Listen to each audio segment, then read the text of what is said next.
O choro de um bebê batizado, Oscar Ribeiro de Almeida de Niemeyer Soares. Esse negócio de data não me lembro. O mestre do modernismo nasceu no Rio de Janeiro, na Cidade das Curvas. Tão sinuosas que, em 1929, o arquiteto franco-suíço Le Corbusier preparou um plano para a cidade. Um bloco contínuo de apartamentos elevados sobre pilotis. Acima, uma enorme avenida ligaria os bairros cariocas. Arquitetura é invenção, é fantasia, mas dentro de uma lógica. Tendo a cena carioca como pano de fundo, Niemeyer ousou na liberdade de criar. Eu confesso a você, não gosto muito de falar arquitetura. Eu estou convencido de tudo que eu faço, como eu gosto, faço como eu gosto. Não tenho opinião que outros possam ter, sei que a opinião é importante, tem que ter a crítica, mas eu não estou interessado, faço o que eu gosto, pronto, não discuto. Obras que são o testemunho do legado do artista. O arquiteto faz o que gosta e não o que os outros gostariam que ele fizesse. Eu não estou interessado em crítica. Está de pé, funciona, o resto é comigo. Quando a arquitetura não é um pouco diferente, eu não faço. A arquitetura não é o tema favorito. A arquitetura é um ofício como outro qualquer. Mas o importante não é a arquitetura, o importante é mudar a vida, mudar o sistema político, procurar a sociedade horizontal que a gente deseja, todos irmãos, todos iguais. Aos poucos, o Criador revela-se em palavras e sentimentos. A gente deve ser humilde, não há razão para ser. Todos simples, dados às mãos, trabalhando. É a fraternidade, essa é a solidariedade. Os homens se darem conta de que o mundo é difícil, o mundo é perverso. Tem que ser modesto, não há razão para não ser. Negócio importante, só tem missionários, não tem importância nenhuma. É isso. Importante é a vida, mão na mão, querendo ajudar os outros. É um minuto que a gente passa aqui, para que tanta briga? Eu acho que a gente precisa ler, se informar. Hoje você sai de uma escola, de uma faculdade, no Brasil, por exemplo, e pode ser um bom médico, um bom profissional, um arquiteto, mas ele não, às vezes não abriu um livro, não lê um romance, ele não sabe a vida como se passa, ele não tem consciência da luta política para poder ser útil no mundo perverso que o espera, né? Mas é isso. O importante é ler. Nós vamos fazer uma campanha nessa base.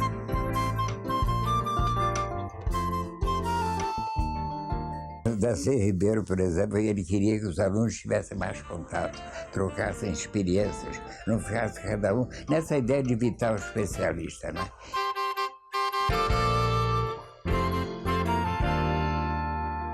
Eu, por exemplo, tenho um colega meu aqui, ele é modesto, ele queria ser arquiteto. Eu pago a universidade para ele, mas ele de 2 meses ele tem que ler um livro e dar um relatozinho.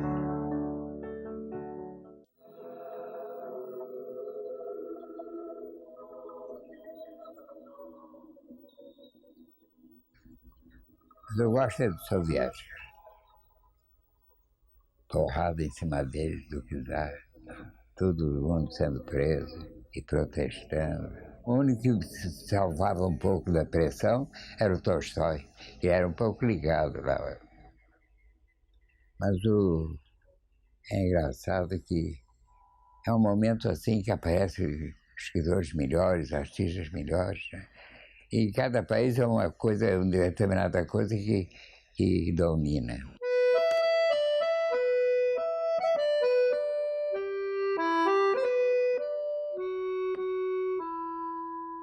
A França teve aquele período do iluminismo, tem figuras fantásticas, tem Voltaire, não é? São as figuras que eu mais admiro. As cartas dele, a posição dele diante da vida, etc.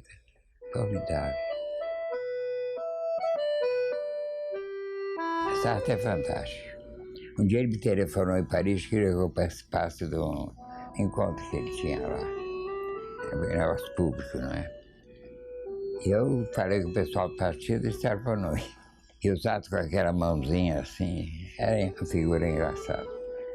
Mas eu mandei uma nota para ele que ele leu, eu não fui não.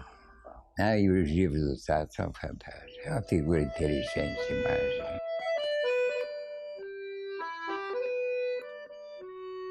Um dia eu fui na casa de Simone de Beauvoir e era feia, ela dizia que ela foi bonitinha mesmo. Mas quem lê, por exemplo, Cartas ao Castor, a carta dele para Simone de Beauvoir, é engraçado. A maneira que eles viviam, o sistema, valia tudo.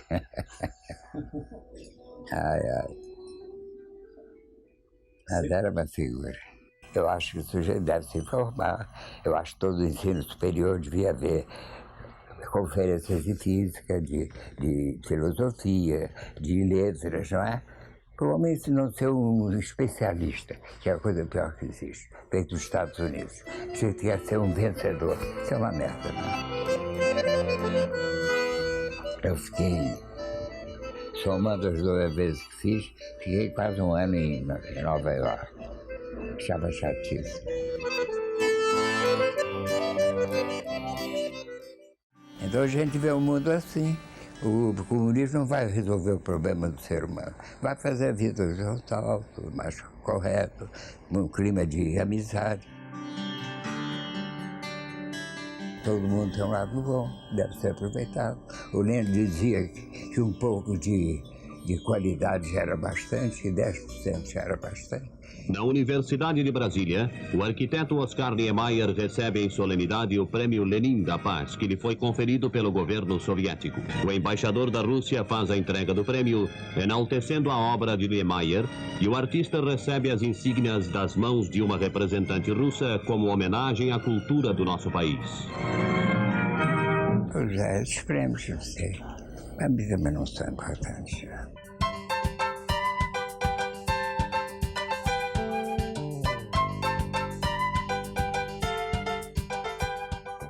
Eu achava que o desenho era importante, foi o desenho que me levou para a arquitetura. É importante, é lógico, às vezes a gente chega a uma solução, mas o arquiteto é bom arquiteto quando ele imagina uma coisa e olha pensando a coisa já realizada, com os móveis, com tudo no lugar. Aí ele pode imaginar uma coisa que vai ser feita como ele quer.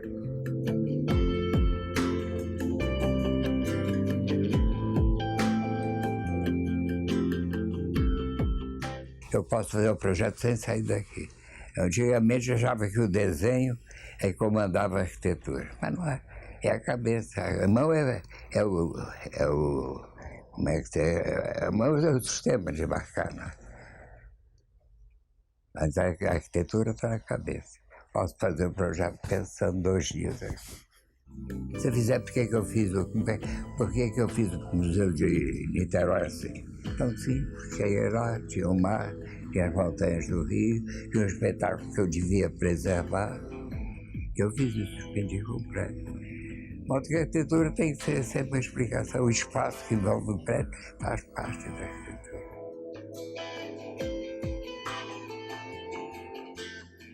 Às vezes a gente quer fazer uma coisa mais variada, é na estrutura que a gente atua, não é?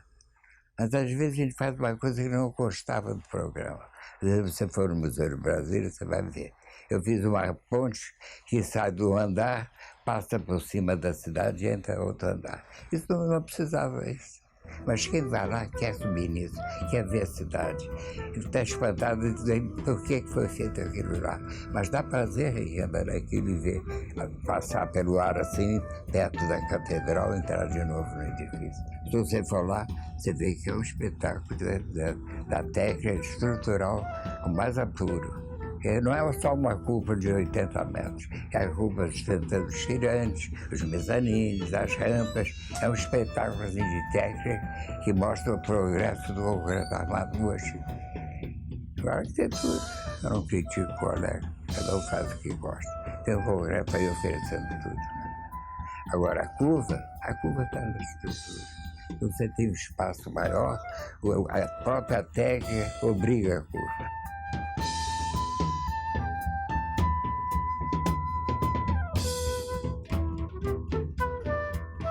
Eu me lembro mesmo que no tempo da Renascença, como eles tentavam fazer o vão maior, e chegava a 30, 40 metros. E penso como eles gostariam de hoje fazer o que eu fiz, estou fazendo em Brasília, fazer uma cúpula de 80 metros. Tá? De modo que a arquitetura mostra o caminho, mas a arquitetura não é importante. Eu sempre digo que não é importante. Eu acho mais importante o jovem estar na rua brigando por mudar o regime do que eu fazendo essas coisas.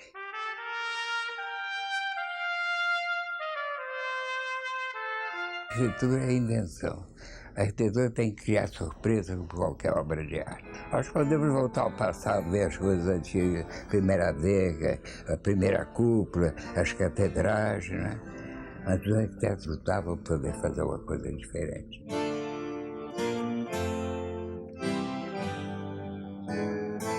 Eu lidei com os calculistas melhores do Brasil. Primeiro o Baumgart. O Baumgart foi o primeiro engenheiro que fez uma ponte sem apoios, né? Subindo pouco a pouco. É fantástico, ele fez no Brasil. Lembro que o Joaquim Cardoso, que era o poeta, queria os prédios, não é? Como que pousando no chão. Então as pontas eram fininhas, era prédio solto assim.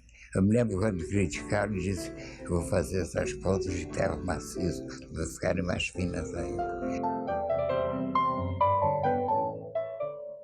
O engenheiro trabalha comigo agora, é pena ele não estar aqui, ele ia contar como foi difícil fazer o interior do Museu de Brasília, né? Mas ele é um técnico extraordinário, ele compreende a coisa. Eu disse para ele, olha, um dia eu vou fazer uma laje sem apoio, quero ver você sustentar. Né? Brincadeira com ele, mas nós cercados da melhor gente, né? Agora eu vou fazer uma palestra. Aí está Brasília, tantos anos passados, a cidade que JK construiu com tanto entusiasmo. O projeto que eu gosto mais em Brasília é o Congresso. Porque ele é simples, ele é diferente. Eu quis nível da rua. Eu queria justamente destacar as cúpulas, né, que representam lá o Senado e a Câmara. Né. É um dos prédios que eu gosto mais. Agora, tem problemas porque nós fizemos sem programa, não é? De modo que um país que tinha uma Câmara que contava com 100 deputados, depois aí 500, isso me tranquiliza o trabalho feito em Brasília. Você nunca viu uma catedral como a de Brasília, não perde como do Congresso, não é? O próprio Corbusier, que foi um grande arquiteto, quando subiu a rampa e viu o Congresso, ele parou e disse, aqui tem invenção. Afinal, eles construíram Brasília para os operários, que a gente encontrava pelo caminho, os caminhões vinham toda a parte do Brasil, pensando que em Brasília eles podiam ter uma vida melhor, e não tiveram.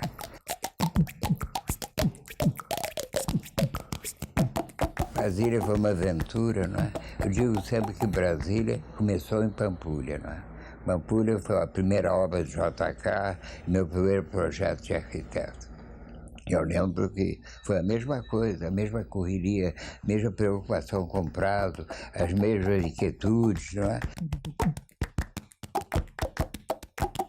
Tinha a presença do JK, que era um bom amigo. Então. O Israel Pinheiro, sem ele não fazia nada, né? Foi fantástico. Né? De modo que Brasília foi bom. O exemplo ficou de ter na cidade, querer resolver de qualquer maneira o problema. O resto não. Do ponto de vista social não representa nada. Está lá o plano piloto grudado da cidade satélite. Onde o sujeito teve um pouco de passou por Brasília e teve um pouco de interesse em melhorar a cidade satélite foi o José Aparecido de Oliveira, né? Que fechar a casa do cantador e tal, que é uma coisa nova mesmo na cidade satélite. O resto foi uma desprezo. Uma favela fantástica não devia estar grudada no plano piloto.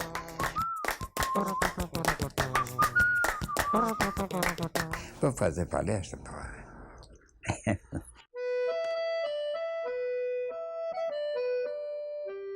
Quando eu fui para a Europa, o Darcy me disse, Oscar, nós estamos no poder. Eu achei graça, porque 15 dias depois eu estava lá e já recebi notícia pelo rádio do golpe militar.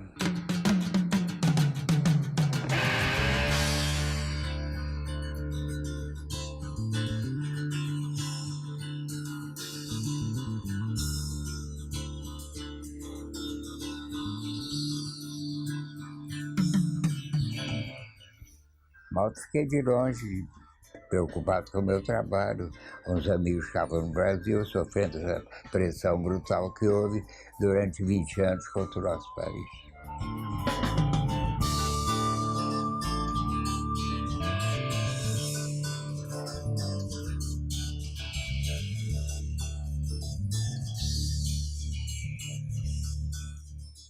Eu estava fora de muito pouco participei.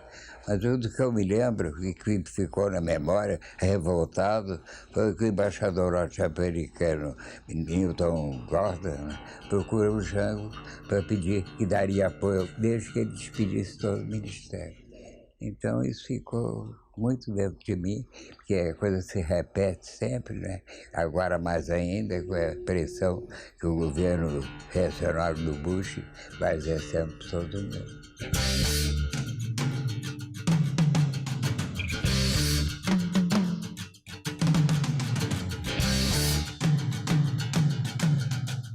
Não culpo o partido de nada. Acho que o partido agiu até hoje muito bem, procurando colaborar, fazendo pressão que era preciso para não ser esquecido. Hoje todo mundo se lembra da luta política, da pressão, das torturas, não é? De tudo que o sistema provocou. Estava no partido, a gente queria mudar, virar a mesa, né? E do outro lado era o DN, aquela campanha do Carlos Lacerda, foi a coisa mais lamentável que ocorreu na vida brasileira naquele período, né?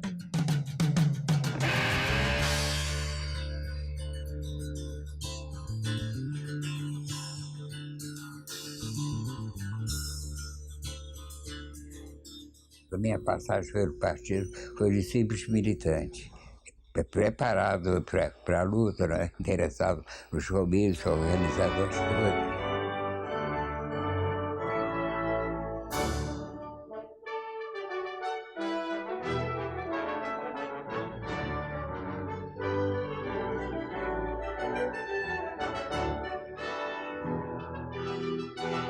Quando vocês falaram fazer uma entrevista sobre o Jango, eu fiquei assim, sem, sabe, sentindo que não tinha muita coisa a dizer. Tinha o entusiasmo que eu tinha pelo governo dele, né? A simpatia dele como pessoa. Eu me lembro que eu estava em Paris e ele foi lá no meu apartamento conversar. Porque ele era um patriota, ele queria fazer reformas de base, ele tinha um programa muito importante para nós.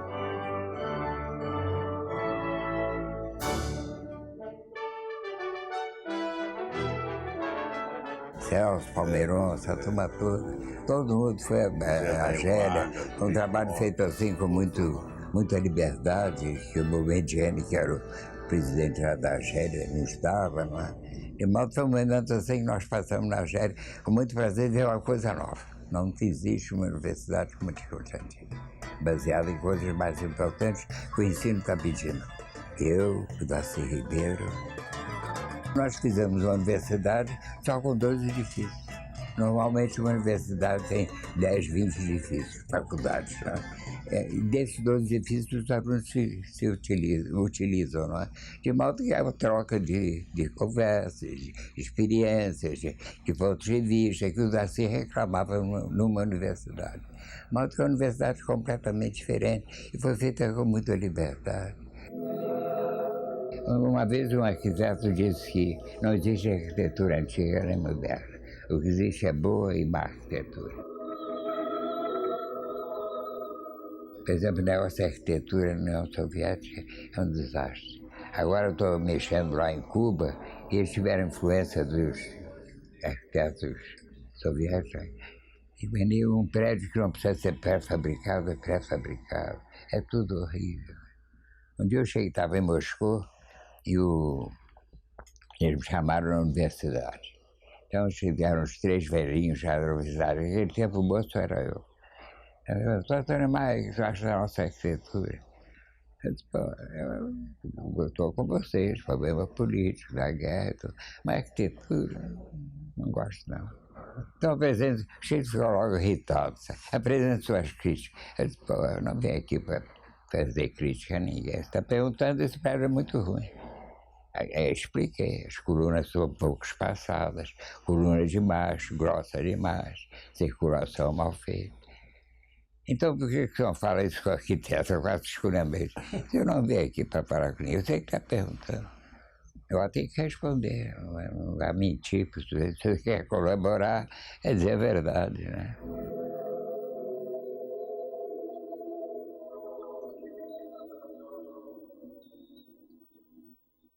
O que comanda o mundo é o inesperado.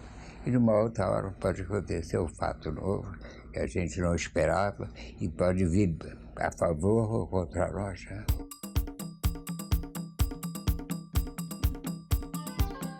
A gente sente que os países da América Latina estão se renovando, estão caminhando para um sistema mais popular. Né? Tem o Chaves, tem o Morales. Né? A gente sente que há uma repressão grande contra a ação do Bush. Né? Então, a gente tem no horizonte que alguma coisa de novo vai acontecer. De modo que é isso. Estamos na mesma luta, sem saber o que vai acontecer. Né? Ao lado de Lula, pelo menos ele tem mantido contato nessa luta para organizar a América Latina, para se defender melhor. Né? É isso.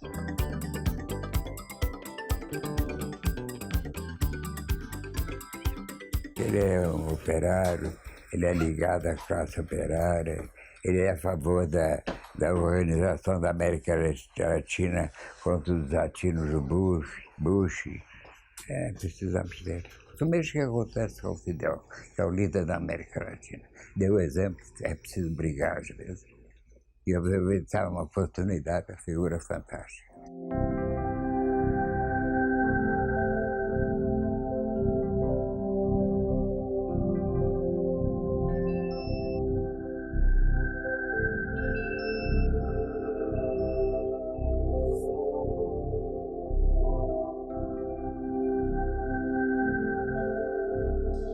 O tempo passou, é tempo do homem se sentir pequenino diante do universo. Eu digo que basta olhar para o céu para a gente ver como somos pequeninos. Saber que tem que ser modesto, não é ridículo demais. Aqui no escritório, toda terça-feira tem aula de filosofia, tem aula sobre o cosmos. A gente fica sabendo das coisas, que o planeta que nós vivemos não é nosso, que é um planetinha pequenino, está lá no extremo da galáxia. Né?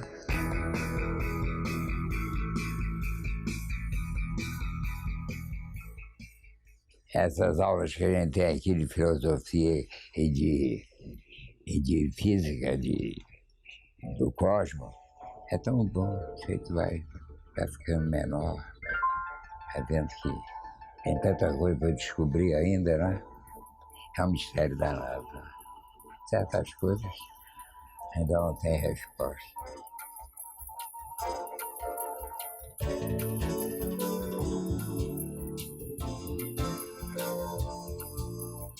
Você vê como começou o Big Bang, o que acontece no Big Bang, né?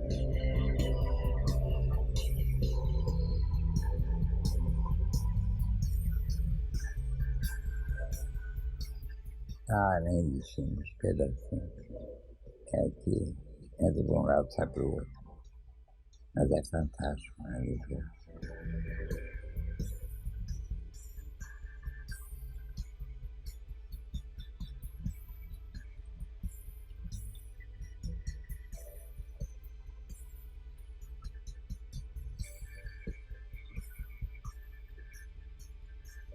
De vez em quando, um rapaz que fala sobre o cosmos aí, às terças-feiras, eu ponho um problema para ele assim, que tanto mistério, como é que o universo pode estar se expandindo?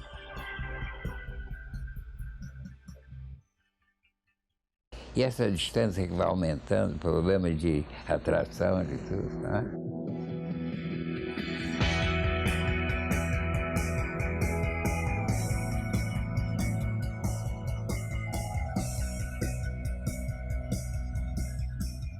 Aí você vê que não pode nem pensar em viajar pelo universo, porque as distâncias são fantásticas.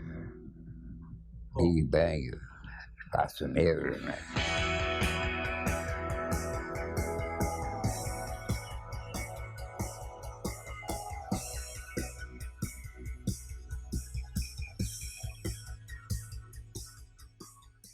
Mas o Sartre dizia que ele lia uma enciclopédia como quem lê um romance.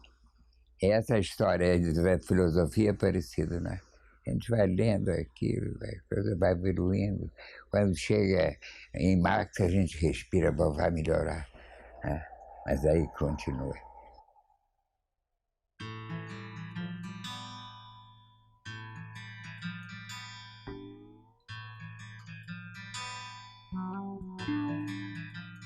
Eu não falo mais, não. Obrigado, por favor. Valeu a pena você vir? Doutor Oscar, você não imagina como a gente estava ansioso por essa entrevista e como a gente estava torcendo para que ela fosse concedida.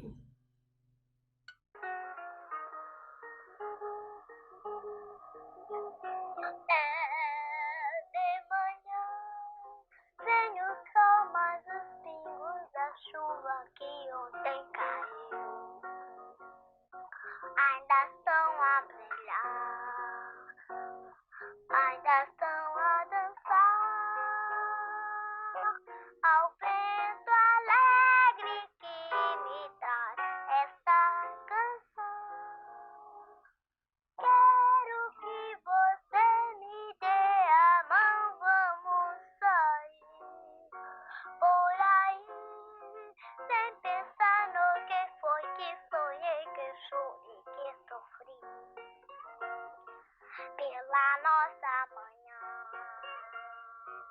já me fez esquecer. Me dê a mão, vamos sair pra ver o sol.